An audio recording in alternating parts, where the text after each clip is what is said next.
मणिपुर में 3 मई से शुरू हुई हिंसा थमने का नाम ही नहीं ले रही है। हालांकि बीच में केंद्र सरकार की तरफ से दावा किया गया था कि अब वहां पर हत्याएं नहीं हो रही हैं, लेकिन बीच बीच में ऐसी घटनाएं जारी हैं। मंगलवार सुबह कांगपोकपी जिले में 3 लोगों को गोली मार दी गई। तीनों व्यक्ति कुकी समुदाय से बताए गए हैं, जो एक वाहन में सवार थे। इरेंग नागा गांव के निकट उपद्रवियों ने उन पर हमला कर दिया। मणिपुर हिंसा में मारे जाने वाले लोगों की संख्या लगभग 200 तक जा पहुंची है। दूसरी तरफ राज्य में तैनात सुरक्षा बलों के बीच भी तनाव पैदा हुआ है। कई दफा सुरक्षा बल एक दूसरे के आमने सामने आ चुके हैं। बीएसएफ के पूर्व एडीजी एसके सूद कहते हैं कि मणिपुर की हिंसा अब कंट्रोल से बाहर जाती दिख रही है। वहां पर आर्मी है, असम राइफल है, सीएपीएफ है और मणिपुर पुलिस है, मगर हिंसा थम नहीं रही है। अगर वाकई मणिपुर में हिंसा को रोकना है, कानून व्यवस्था स्थापित करनी है, तो उसके लिए अनुच्छेद 356 का इस्तेमाल बैलिस्टिक शील्ड बन सकता है। पूर्व एडीजी एसके सूद के मुताबिक दूसरे राज्यों की तरह मणिपुर भी भारत का ही अभिन्न हिस्सा है। केंद्र सरकार को अभी तक वहां पर शांति स्थापित कर देनी चाहिए थी। 3 मई को शुरू हुई हिंसा अभी तक थम नहीं सकी है। लोग मारे जा रहे हैं, सुरक्षा बलों पर हमले जारी हैं। पिछले कुछ समय से मणिपुर में जो हालात देखने को मिल रहे हैं वे बहुत खतरनाक हैं। 2 समुदायों के बीच बफर जोन बनाकर शांति स्थापित करने का जो प्रयास किया गया वह सफल नहीं हो सका। इसके बावजूद हत्याएं हो रही हैं। उन्होंने कहा, मौजूदा समय में तो वहां पर तैनात सुरक्षा बल ही एक दूसरे के सामने आ रहे हैं। कई ऐसी घटनाएं हो चुकी हैं जब सुरक्षा बलों के बीच में टकराव होने के पूरे आसार बन गए थे। कभी तो असम राइफल के सामने मणिपुर पुलिस आ जाती है, तो कभी सेना को ऐसी स्थिति का सामना करना पड़ता है। सीएपीएफ को लेकर भी ऐसी ही खबरें सुनने को मिल रही हैं। जब सशस्त्र बल ही एक दूसरे के सामने आ जाएं तो हालात की गंभीरता को समझा जा सकता है। 3000 से ज्यादा घातक हथियार उपद्रवियों के हाथ में हैं। उनके पास भारी मात्रा में गोला बारूद है। बतौर एसके सूद वर्तमान परिस्थितियों में वहां पर अनुच्छेद 356 का इस्तेमाल कर राष्ट्रपति शासन लगाया जाए। राज्य को प्रयोगशाला न बनाई जाए। कानून व्यवस्था की जिम्मेदारी से पुलिस को मुक्त किया जाए। पहले कहा गया कि असम राइफल कुकी समुदाय का समर्थन कर रही है। अब वैसे ही आरोप आर्मी और सीएपीएफ पर लगाए जा रहे हैं। 2 समुदायों की हिंसा के बीच वहां पर तैनात सुरक्षा बलों में आपसी मतभेद और तनाव सामने आना एक खतरनाक सिग्नल है।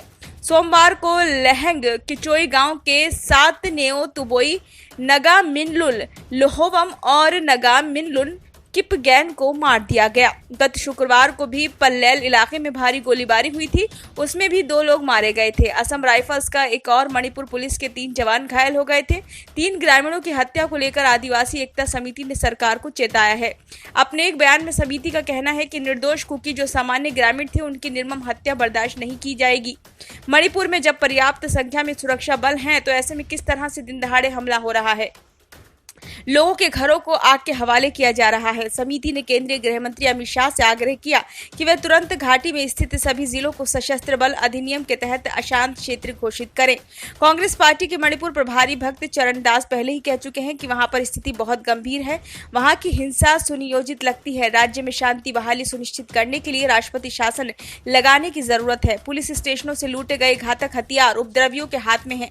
पिछले दिनों मणिपुर पुलिस ने असम राइफल्स के जवानों के खिलाफ ही एफआईआर दर्ज कर ली थी। असम राइफल्स की 9वीं बटालियन के सुरक्षा कर्मियों के खिलाफ वह एफआईआर बिष्णुपुर जिले के फोउगा कचाऊ इखाई पुलिस स्टेशन में दर्ज की गई थी। अब सुरक्षा एजेंसियों को ऐसे अलर्ट भी मिल रहे हैं कि वहां भीड़ में प्रतिबंधित आतंकी समूह United Nation Liberation Front of People's Liberation Army द्वारा प्रायोजित आतंकी शामिल होने लगे हैं। तेलंगाना जिले के पैलेल में इस तरह की घटना में एक सैन्य अधिकारी पर गोलियां चलाई गई। वहां पर 2 की करीब 4 दर्जन लोग घायल हो गए थे। मणिपुर में तामेंगलोंग, चंदेल, उखरुल और सेनापति जिलों का नगा जनजाति के बाहुल्य वाला क्षेत्र माना जाता है। पिछले दिनों नगा समुदाय के हजारों लोगों ने प्रदर्शन किया था। दरअसल मणिपुर की मौजूदा परिस्थितियों में नगा समुदाय खुद को असुरक्षित समझने लगा है। जब से वहां पर हिंसा शुरू हुई है, उसी के साथ ही खबर फैलती जा रही है कि सरकार पहाड़ के कुछ क्षेत्र में कुकी समुदाय के लिए अलग प्रशासनिक व्यवस्था कर सकती है।